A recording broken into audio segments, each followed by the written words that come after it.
Kung sasabihin sa inyo ng Panginoon, kung gusto niyong mapunta ng langit ngayon, sasabihin ng Panginoon, nasa sa langit lahat ng kailangan mo.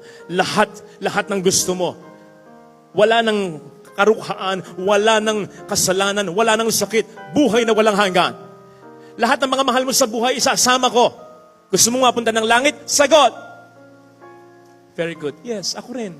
Pero paano kung itatanong follow-up question ng Panginoon? Lahat ng gusto mo, lahat ng kailangan mo, lahat, gaya ng sinabi ko, nandito. Pero wala ako. Wala ako. Gusto mo pa rin pumunta ng langit? Huwag natin sana sasabihin, yes Lord, masasaktan ng Diyos. Kasi ibig sabihin nun, ang mahalaga sa iyo, yung ginagawa niya, yung binibigay niya, at hindi siya. Ganun sana ang maging relasyon natin. Siyang talaga. May batayan, yung sabi ng ating Panginoon,